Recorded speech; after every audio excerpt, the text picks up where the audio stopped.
Pues seguimos ahora en directo y además leyendo a partir del chat que está en nuestro canal de YouTube. Y vamos a continuar con la presentación por parte de Johan Madrigal de la Universidad de las Artes de Cuba. Es un congreso muy internacional que va a presentar. Bueno, lo dejo en tus manos. Buenas tardes a la doctora Almudena Barrientos, a quien agradezco la posibilidad de esta invitación al Segundo Congreso Internacional de Comunicación y Salud, un congreso que acoge también la conferencia Retos del sector sanitario en el nuevo contexto comunicativo, que es presentada en esta ocasión por Antonio Baraybar Fernández y Miguel Baños González, ambos profesores de la Universidad Rey Juan Carlos de Madrid. Destacar además que los profesores son profesores titulares de Comunicación Audiovisual y Publicidad y sobresalen no solo por el reconocimiento docente que ostentan, sino también por su labor como investigadores y escritores. Bueno, pues bienvenidos y tienen ustedes la palabra. Pues muchísimas gracias. Gracias por la invitación. Siempre es un placer volver a casa, ¿no? A donde uno se ha formado. Y un placer, y quiero aprovechar para felicitar desde la cúspide al catedrático Ubaldo Cuesta hasta la doctora Barrientos siempre por su disposición y muy agradecidos.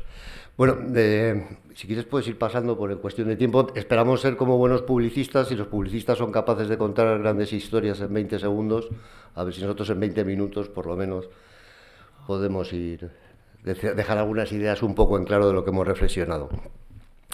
Lo primero de lo que vamos a hablar, cuando hablamos de sanidad, de salud, es un término muy amplio, y desde cualquier estrategia de comunicación que queramos hacer, siempre tenemos que tener focalizado nuestro público, a qué público vamos a ir. En esta primera parte de la exposición vamos a dividir entre lo que es la experiencia individual que puede tener un paciente o alguien cercano a quien está sufriendo un padecimiento de enfermedad, con lo que es la percepción salud a nivel social. Son dos aspectos muy diferentes, y ya sabemos, aquellos que nos dedicamos a la comunicación empresarial, a la publicidad, que cada público tiene su mensaje y tiene sus propios códigos. Muchas veces, por querer abarcar mucho en campañas de salud, lo que conseguimos es perder eficacia. Luego hablaremos dentro de la percepción social de cómo son los relatos, cómo se ve la salud en los relatos actuales, sobre todo en series de ficción, que es un poco el sustituto de lo que era la novela en el 19 o en el 20, cómo está reflejada la profesión de los médicos, y también en las redes sociales. ¿Qué es lo que más preocupa en las redes sociales? ¿De qué hablan en las conversaciones de las redes sociales? Por último, mencionaremos brevemente algunas de las oportunidades y amenazas, sin profundizar mucho en las amenazas, porque es un tema que está muy trabajado, como el de las fake news, ¿no? O cómo corren los bulos en las redes sociales en temas de salud, pero sí también qué oportunidades nos dan las redes sociales, y algunas muy interesantes en fenómenos epidémicos, y mostraremos finalmente, para acabar de una forma un poco más lúdica, algunos casos de campañas de publicitarias, sobre todo de los premios ASPID, que supongo que por lo menos los que son nacionales conocéis, que son los premios que se dan en comunicación y salud, pues los más prestigiosos de campañas de publicidad y comunicación. Entonces, como decía, de percepción individual, pacientes afectados, cómo podemos mejorar la percepción que tienen los pacientes cuando ocurre en un centro. Esto sigue siendo todavía muy amplio. No es lo mismo alguien que tiene un tratamiento de medicina estética, tiene motivaciones diferentes, al que tiene un problema grave con una enfermedad peligrosa. La forma de enfocarlo, la forma de comunicarlo es distinto, pero bueno, ahí era una forma de hacer por lo menos esta división. Luego, con posterioridad, como he dicho, hablaremos de las percepciones sociales. ¿Cómo podemos mejorar la experiencia como pacientes? Todos en nuestra vida vamos a ser, incluso los propios médicos, los propios sanitarios van a ser pacientes, ¿no? Y son pacientes. Entonces, ¿cómo podemos mejorar esa comunicación con ellos? Bueno, en el contexto actual se llamaba la presentación. Es que hoy tenemos un público que tiene un acceso con nuestra prótesis, porque realmente el teléfono móvil ya no es un medio de comunicación, es una prótesis más. Fijaos cómo nos acompañan. vienen a nuestra habitación y lo utilizamos de despertador, no salimos de casa sin él, en el cuarto de baño también lo utilizamos mientras hacemos otro tipo de actividades. Pocos instrumentos, vamos, yo creo que es el único que a lo largo de nuestra vida está tan pegado a nosotros, a un hombre occidental hoy. Entonces, ¿qué hacemos incluso antes de ir al médico o cuando salimos de él? Pues siempre nos metemos en el móvil y el doctor Wikipedia nos dice que si ha acertado con el diagnóstico el médico, si sí, si no.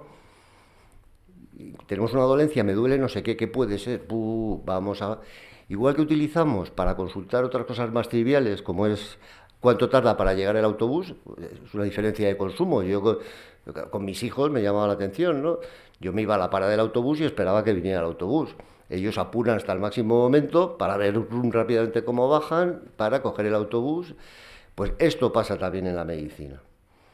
Antes de ir al médico, mal informados muchas veces, porque no tenemos su cualificación, o con posterioridad vamos a consultar esa información. Entonces, el acceso a esa información nunca ha sido distinto. Aquí, si veis un señor con una cámara, hizo un experimento. Fue ingresado y lo que hizo fue ponerse una cámara para ver qué veía un paciente cuando llegaba desde urgencias en el hospital. Y lo que veía efectivamente era todo el techo. Vas en la camilla tumbado y eso es lo que estás viendo. Esto es un poco, y yo hablando con compañeros de medicina, es un poco lo que creo que hay que intentar inculcar a nuestros propios doctores, que tengan esa empatía para ponerse en el lugar. ¿Y cómo poder mejorar esa experiencia físicamente, incluso, como hizo el señor con la cámara, de qué veo cuando llego? Esta está la experiencia que tuvo él, hasta que vio las caras de los médicos y los asistentes, que tuvo en el hospital. A la derecha tenéis un niño. Todo el mundo, los doctores lo saben, lo difícil que es tratar con niños que se mueven, pues bueno, a través de poner dibujos animados con una pantalla, pues hace que el niño pueda estar más cómodo y esté más quieto, más atento y favorecer la opinión. Otro ejemplo, la resonancia magnética. Hacer una resonancia magnética a un niño pues es bastante complicado que no se mueva, ¿no? Porque es necesario. Pues cómo convertirlo un poco en algo lúdico, que no le eche para atrás, que no le dé miedo a meterse en ese tubo. O sea que esto a través de equipos multidisciplinares que puedan hacer el trabajar y dar cada uno su perspectiva, puede favorecer esa experiencia del paciente, ya he dicho antes, del paciente y de la familia, que muchas veces sufre tanto la enfermedad de esas personas cercanas a nosotros. Un ejemplo de la Clínica Mayo. ¿Qué ha hecho la Clínica Mayo? Pues para mejorar esa experiencia del paciente, que genera unidades de trabajo multidisciplinares, con matemáticos, gente de comunicación, psicólogos, aparte de los propios especialistas en la enfermedad. Su lema es muy sencillo: piensa en grande, comienza poco a poco y muévete rápido. Cuando entras en la sala de la clínica es lo primero que ves en la entrada, para que todo el mundo lo tenga claro. Y fíjense, por favor, en la imagen de mi derecha y de la suya, cómo lo que fomenta son aulas abiertas, o sea, salas abiertas para las pausas, para tomarse los cafés, en los cuales estos equipos multidisciplinares puedan entre ellos intercambiar opiniones sobre los pacientes que están tratando, sobre las problemáticas que en ese momento cubren. ¿Qué problema tiene muchas veces la comunicación?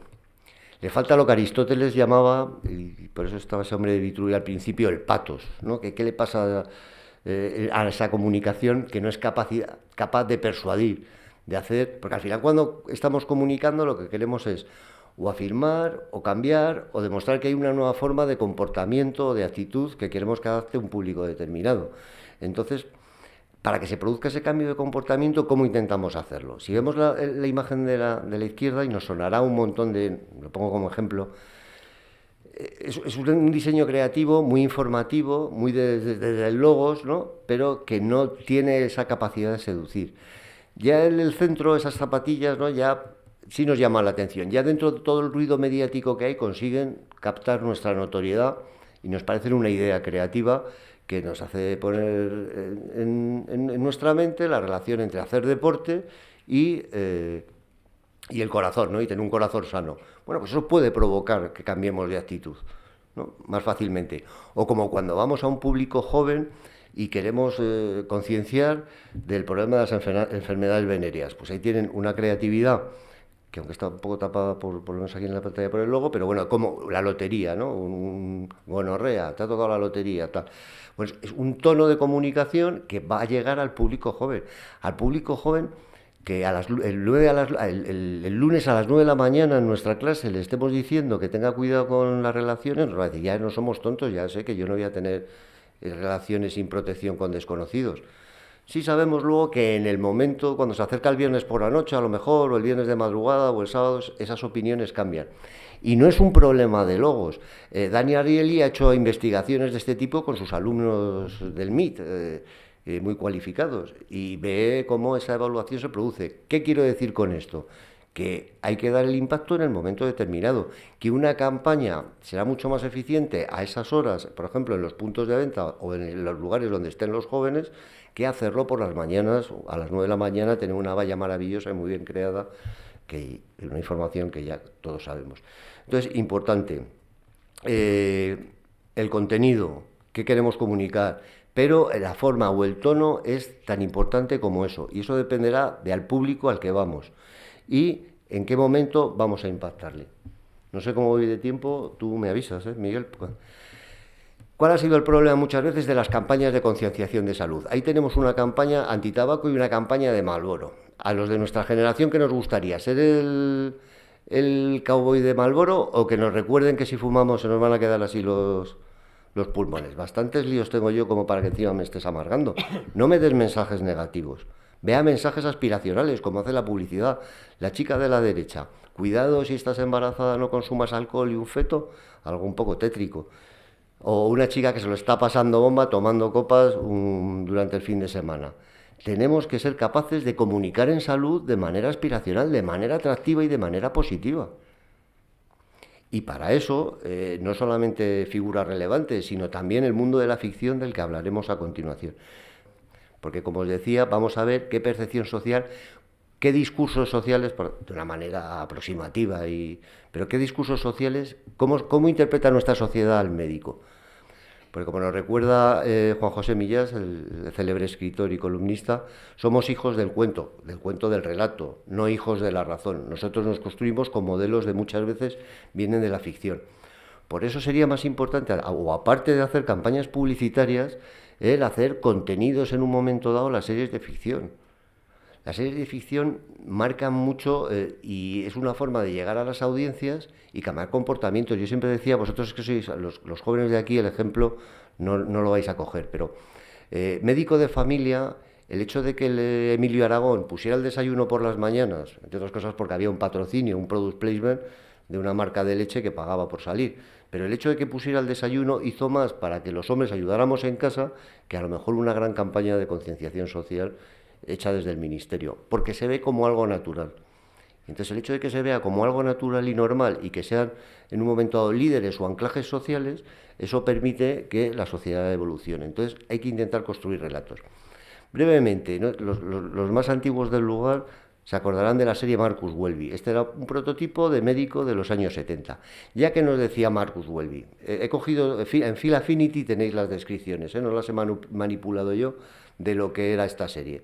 Pues Marcus Welby ya añoraba los días en que el médico conocía a todos sus pacientes y que era algo más que un simple médico, que conocía a los padres, a los hijos, que había una tradición, es decir, que había un trato humano.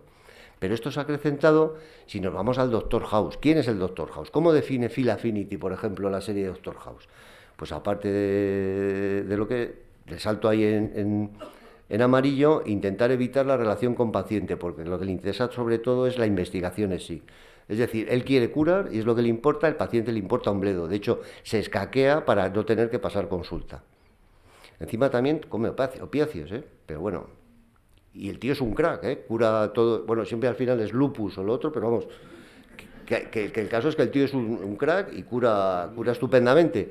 Pero ese realmente es un médico referencia, es un médico ético, es un médico con el cual nos identificaríamos, o lo vemos como alguien, alguien listo. Porque otra serie de éxito, Nike, los comienzos de la cirugía, ¿Cómo es ese protagonista? Fijaos, a pesar de su adicción secreta a la cocaína, lidera un equipo de médicos con los que no duda en sobrepasar los límites de la ética y la moral de su tiempo en favor de la ciencia y la investigación. De acuerdo, va avanzando mucho.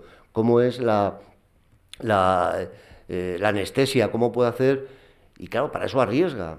Y para eso hay que estar un poco loco. Si hubiera sido conservador, a lo mejor no se hubiera avanzado tan pronto. Pero, ¿realmente es el médico que nos gustaría tener si mañana alguien cercano está cerca? ¿Qué imaginario se está creando en la sociedad entonces alrededor de nuestro médico? Un ejemplo más, para que veáis, porque si no podéis decir, joder, es que solo has cogido un caso o dos. No, otra serie de gran éxito, The Good Doctor. ¿Qué dice Phil Affinity sobre Good Doctor? Tiene el síndrome de Savant, conocido también como el síndrome del sabio. Cuidado, ¿eh? Yo esto se lo diría a los médicos. A la gente que estudia medicina, que es muy competitiva, les piden notas muy altas para entrar en la carrera. Hay una competitividad. Te piden revisión de exámenes por una décima, es que creo que es un 8,3 en vez de un 8,2. Entonces, cuidado porque a lo mejor esta gente tiene también el síndrome de... 2 minutos. Muy bien. ¿Qué dicen las redes sociales? Hemos visto qué dice la televisión, que nosotros consumimos muchas series. ¿Qué dicen las redes sociales? Pues bueno, una investigación precisamente de nuestra universidad ha descubierto que después de los temas de COVID, la investigación ha sido publicada en 2023, entonces todavía los datos eran muy cercanos a la época del COVID, pero que lo que más preocupa son las enfermedades mentales. El tema de las enfermedades mentales es lo que en una investigación hecha por Twitter es lo que más preocupa. A lo mejor eso ya empieza a cuadrarnos, ¿no? Hay varias información que nos llega. Los médicos estereotipos están un poco todos, tienen algún problema. La sociedad se preocupa por estos temas. Vamos a ver algo positivo. Las cuentas más influyentes también son cuentas en temas sanitarios, son cuentas oficiales y con prestigio. Rápidamente, por ejemplo, lo que decía de cosas positivas, ¿cómo medir las epidemias? Ya desde la epidemia de Haití se vio que hay webs que no solamente te dicen, por la información de los médicos, pueden acceder en cualquier parte del mundo, pasa la otra también si quieres, qué epidemias se están produciendo, estas dos webs las podéis consultar, en cada país, en cada momento, tanto a nivel animales, veterinaria como humanos, y en 7 idiomas, y no solamente te dan la referencia cuantitativa de cómo va la epidemia, sino esa información que calidad tiene, quién la ha dirigido y con varios niveles de calidad. Y eso se consulta cualquiera desde vuestro teléfono móvil, lo podéis ver. Las tecnologías también tienen algunas oportunidades. Y paso la palabra, si quieres. No sé, Almudena, ¿da tiempo 2 minutos? Sí, 3 minutos. Para que no parezca que he venido solo a pasarte las transparencias. Ha sido un trabajo en equipo. Sí, ha sido un trabajo en equipo. Bueno, en este contexto que nos ha presentado Antonio, pues nos encontramos que las cosas han cambiado mucho en los últimos años y la forma de comunicarlas, tanto las marcas comerciales como en temas de salud, pues ha cambiado mucho. Aquí había unos ejemplos, por ejemplo, de enfermedades nerviosas, que era publicidad convencional, o que es el que más nos gustaba, que es para el dolor de dientes lo que tomaban los niños, ¿no? Ahora lo que se hace, y repito, tanto entre las marcas comerciales como en temas de salud, pues es el tema de los contenidos, branded content, branded entertainment, product placement, video experimento, street marketing, ambient marketing, showcase, making of, todos estos nombres que normalmente en marketing los acabamos poniendo en inglés. O, por ejemplo, como es este caso, que es un documental, que concretamente son 50 minutos de Quirón Salud, donde cuenta pues cómo ha avanzado médicamente la clínica y demás. Pero claro, la pregunta será, ¿pero estas herramientas de comunicación de marketing o comunicación comercial se utilizan realmente en salud? Bueno, pues si vemos los premios ASPID, teníamos más ejemplos, pero ponemos solamente 2. No ponerlos, sino comentarlos.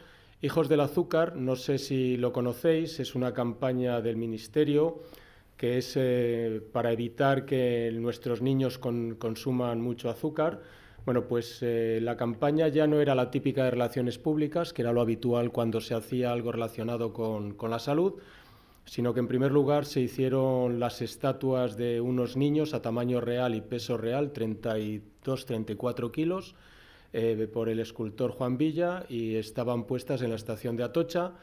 Esto obviamente tuvo las típicas acciones de relaciones públicas de toda la vida, sobre todo en campañas de la Administración, que era la presentación por el ministro que fue a la estación de Atocha, notas de prensa, pero también tenemos material con alternativas saludables al azúcar, se hizo un vídeo de campaña, se hicieron posts y stories para redes sociales, se hizo el típico showcase publicitario y todo esto, bueno, todo esto lo tenéis en la web, está aquí la dirección, pero bueno, no nos da tiempo.